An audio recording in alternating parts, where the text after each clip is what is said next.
Hello, this is Felix from Toro's Doodle, and today it's like I thought of doing something different than just doing a voiceover this time-lapse video to give you an idea of my painting process in general. So without further ado, let's get started. Now, usually what happens before I work on everything is that I will usually do underpainting.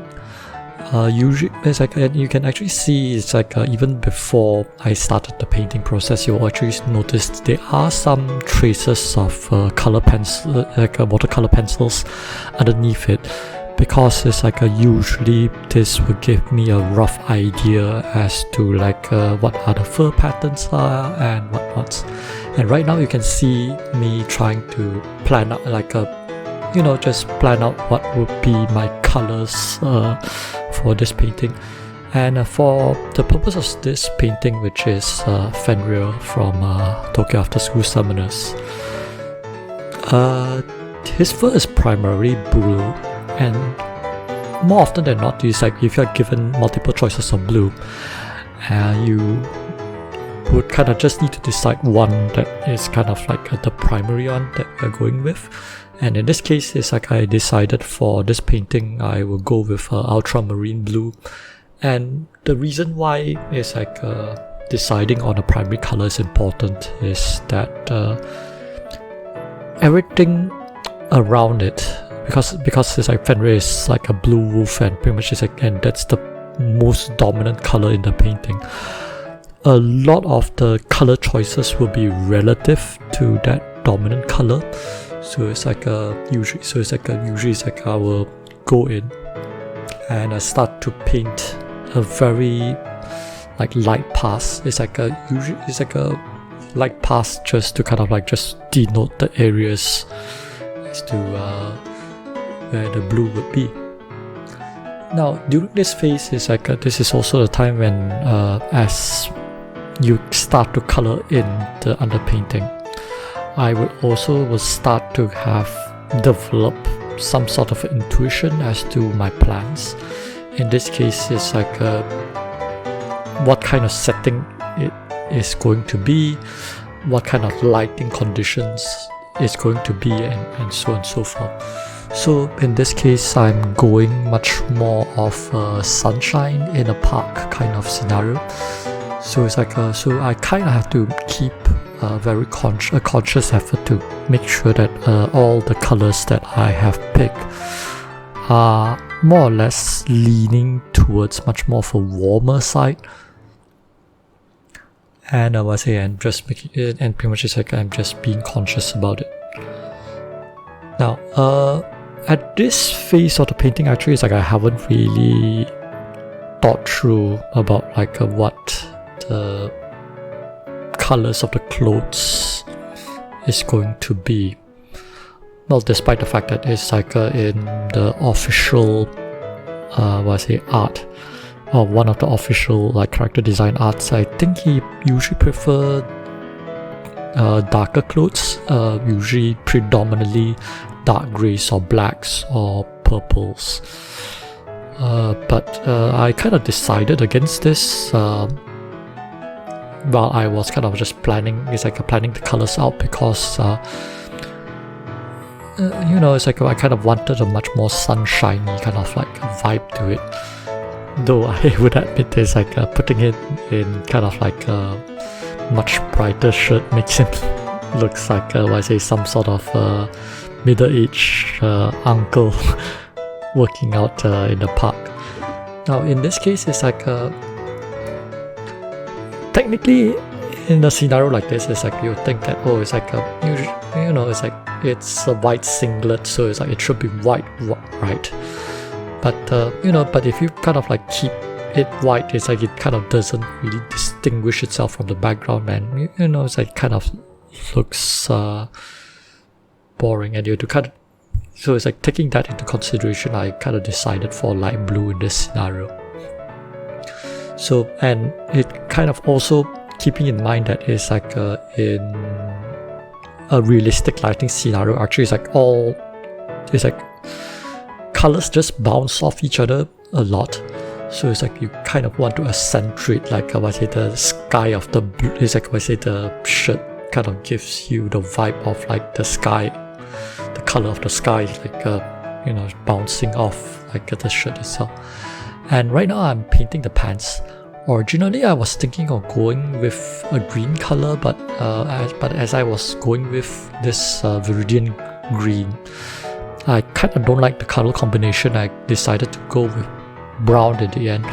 But remember the fact that I was mentioning that it's like light will bounce off each other quite a bit. So it's like it kind of worked out, because it's like because the grass underneath there's like around the ground is would be a grass green color, and you can imagine that some of the green color will be bounced onto the pants. And with the good thing about watercolors is that it can be quite forgiving if you know what you're doing, because it's like usually my technique would involve a lot of layering.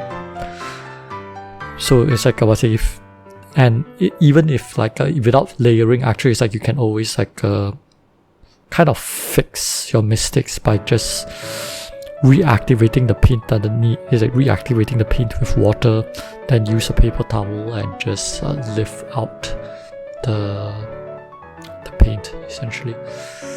Now just now it's like I'm starting to kind of like, this is the point in time when it's like, okay, I've kind of established kind of like the rough base of the painting, and I'm more comfortable in starting to establish like the shading, and it's like pretty much the highlights, the lights and darks, the shading, the much more, it's like the parts that will make like art more like dynamic and realistic.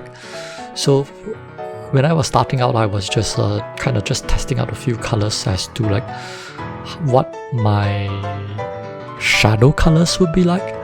And remember the fact that I did mention that I kind of wanted to keep it much more of a warmer tone. So it's like a lot of the color selection would lean much more into like trying to mix like a little bit of magenta-y color into the mix, and the magentas and the purples, and the ones that I pick are like more warmer, or that I will tint it to be much more warmer, i.e. would lean towards red, purples and violets. And it's like you can see that I start from that side, like from the arm first. Usually I like to kind of like decide which part of the art will be much more inconspicuous in terms of like, if I were to make a mistake, it's like because of the fact that it wasn't the focal point of the image, that I can actually afford to do mistakes. So I decided that it's like the left side, the left arm, the leg would be the perfect spot for me to kind of like just try things out before I going into the more focal point of the image, which is the face itself, and as well as the outstretching arm and whatnot. And right now what you're seeing right now is kind of like a layering in action. So it's like I'm just lay more color on top, it's like of each other, noting that it's like watercolor itself is transparent. So it's like you kind of want to, and it's a really like beautiful effect that you can achieve. It's like instead of like just going straight in with like a full on like on the most saturated or darkest color, you can just slowly build up the shadow and the shading layer as you go. Just keep in mind that it's like always paint with the whole picture in mind. So it's like you always have to be, at least I have to be really like aware of like how everything looks in relation to each other. Like right now the tail may look a little bit darker than like the rest of the fur, and I would end up having to go into those places. It's like jumping around places just to kind of like tune make the tuning and balance to make sure that it's like the darkest color don't looks way too distracting or looks too contrasty in nature. And in general, there's like as you can see, it's like I generally like take a little bit more time just establishing things. And as you can also see that right now I'm just jumping temporarily onto the bracelet. Reason being that it's like sometimes with watercolors you kind of need to jump around, like you have to kind of like think of like the painting in multiple sections, and you want to jump around because it's like there are certain effects that you can own. It's like you don't want to activate paint while it is still wet sometimes, so it's like there are times where you really need to wait it for like paint to dry, and it's better for you to jump on to a different area. Like right now I'm just doing the pants and re-establish and it's like considering that I changed my mind and wanting it to be much more for brown, so it's like I kind of you can actually see that the green is actually like still peeking through, and I have to decide on like I still want like a certain tint of the green, but how much of the tint of green that I really want to show through in my art. So it's like so for the time being, it's like, so this is the part where I would say that like my art can actually go into ugly faces, because it's like sometimes it's like the colors just doesn't look right. The brown, especially in this at this point in time, I'm like, yeah, it doesn't fit. But it's like sometimes it's like you just have to, it's like the only way for me to know is like whether something works or not is to actually like work my paint over it and adjust along the way. And I say it's like knowing, it's like, and actually it's like having the confidence in your own skill and knowing how to fix problems. It's always like a reassuring way to know that all I need to do is just power through this. And I would say it's like if it kind of doesn't reach the kind of color I'm going for, I can always like just let the paint settle down, dry out, work on something else, then come back to it. I think it's much more like productive that way. And if you have noticed, is actually this footage has been sped up.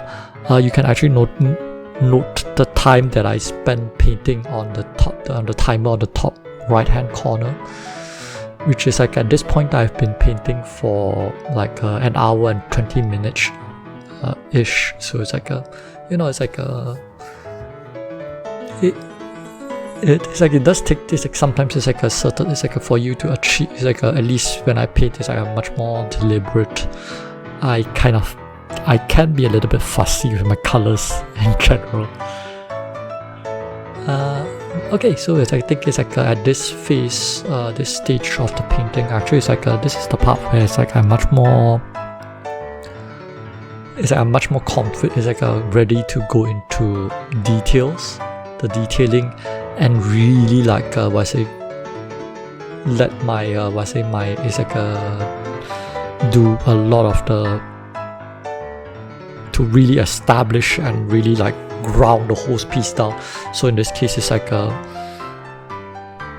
doing a lot of like applying a lot of like really darkish paints and whatnot to commit to kind of like what I'm going for. So it's like in this case, like right now I'm just like going through like the eyes and whatnot, and you can notice it's like for this painting you'll notice that I'm only using 2 brushes.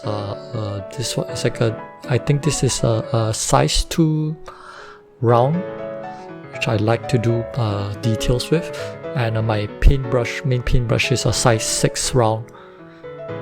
Technically it's like I can get away with if I maintain the point really carefully, I can do the whole thing in size 6, but the good thing about having multiple brushes is that it's like it just makes your life easier, essentially.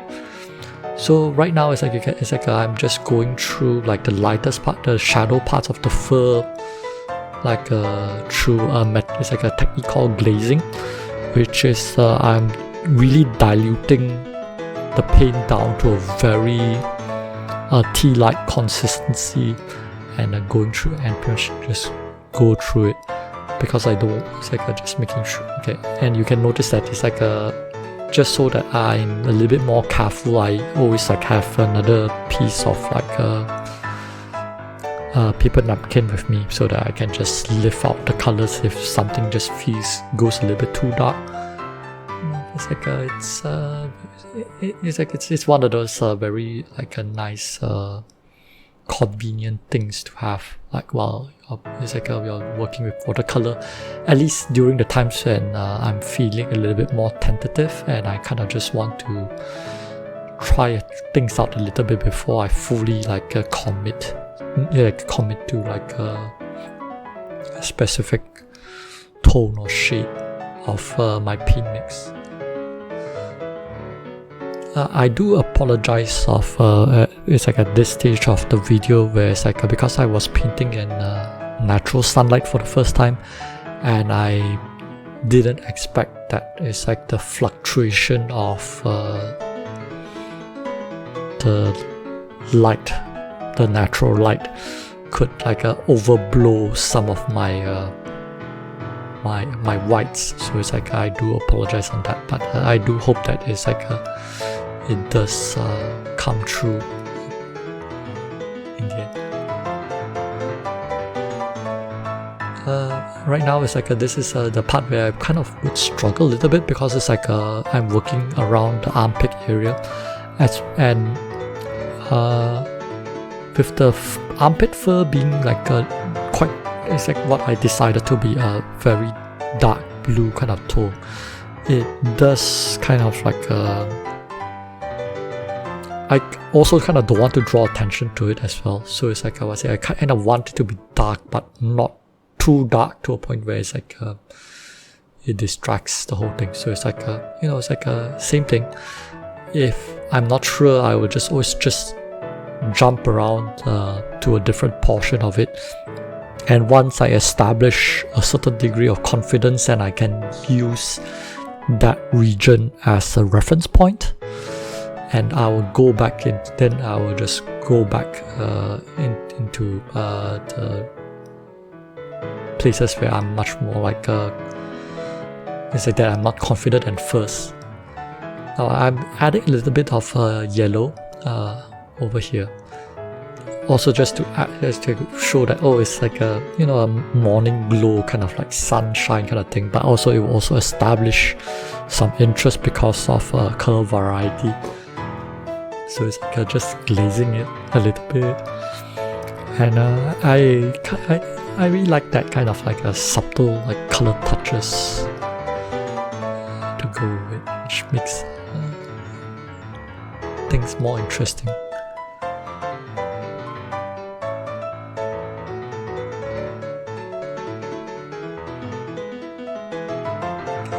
So it's like right now it's like and with that it's like then I also decided to add a little bit more magenta on his left arm and the arms as well. Also kind of just to maintain a certain degree of visual interest. And this is the part where I really have to learn from other artists, where it's like you don't just think colors where it's like it's like because the fur is blue, everything you need to apply onto the fur must only be blue tones, blue colors. You can always like add in like mix in other colors like just to add like interest. And the fact that it's like it is a painting and not and even if photographs, you can actually see that actually it's like there are always like a very subtle lighting and whatnot, where it's like your eyes may like label a certain area as blue, but if you kind of train your eye and to kind of like pick up like the different colors, and it's good to exaggerate like the color variance. And just now it's like you also notice that I also fix some of my mistakes with my drawing, because it's like the deltoids, as in the shoulder, the deltoids, the shoulder, the upper arm parts felt a little bit too skinny. So it's like I did kind of just go in with it and just pad it out a little bit so that it will balance against like the right arm as well. And as mentioned, it's like just now, it's like you kind of don't need to. It's like right now, it's like it's a light blue shirt, but it's like you can always like add in like a little bit of purple, a little bit of a different shade, a different hue of a blue, just to kind of like just to mark out like it. Was it, just add a little bit more dimension to the shadow regions of it. And this is one of those areas where it's like I would say, notice that it's like I kind of use outlines fairly sparingly, which is something I wouldn't have done like earlier in my art journey. But it's like but for watercolor painting, it's like because this, I'm trying to kind of like have a much more realistic look. It's very stylized, but it does have a certain degree of like realistic like grounding to it. It's like that's the style I'm aiming for. So it's like I don't like do too much, don't go into it with too much line work. And working, and now that it's like okay, I was looking back as a whole picture, then it's like okay, then I'll decide parts where it's like comparing with the darker parts of the image, is like certain parts doesn't look like that I would like perceive as dark, doesn't look dark enough. So it's like I just go in, just go into those areas which I think is I could use a little bit more punch in, just to punch in the shadows a little bit. And and just now just like there's one that teeny like area like where the between the two ropes are, like around the shoulder. That's a area that I noticed that I kind of missed out a bit. So it's like just try to spot mistakes as you go, and pretty much just like fix things as you go. So it's like so it's like it always just me going in again and again and again, just try to kind of just tune and adjust. And I think that's part of it's like what makes painting really fun, where it's like it's like you just it's like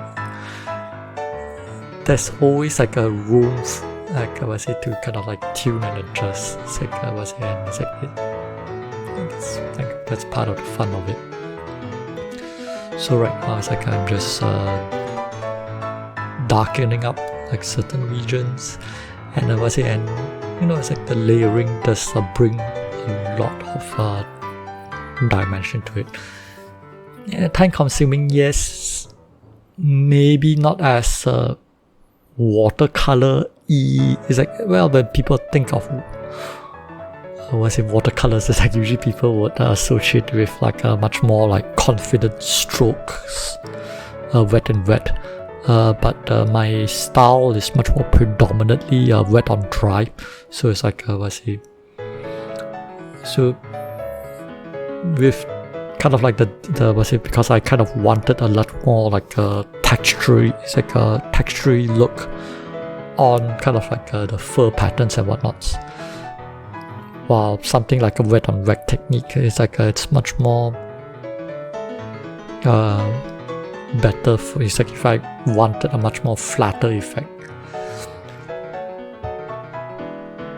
Though it's like with this technique, I do have to keep in mind that I don't want to fuss too much, because it's like sometimes it's like and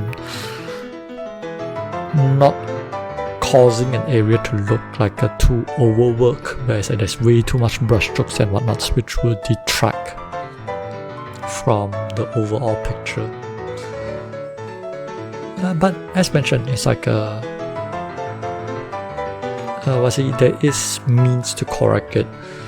Just as like just with traditional painting, you tend to have limited undos in general, and it's the only way you can go is usually it's like and it's like you can always go darker, but to go lighter it does require like understanding of paints and whatnot, because there are certain paints that would lift easily, and there were paints which will stain the paper, which is like some color will remain on the paper. So it's like it does take some practice, like a lot of practice, just to get used to kind of like just work a lot. It's like this, as you work with it, it's kind of like just getting to know a friend, and you kind of know their characteristics and whatnot.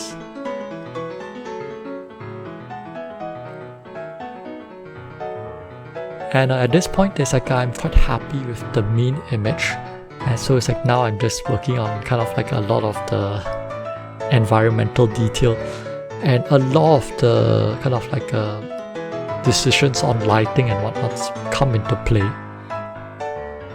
Just as like in this case, it's like I would have to paint it, use much more of a wet on wet kind of style.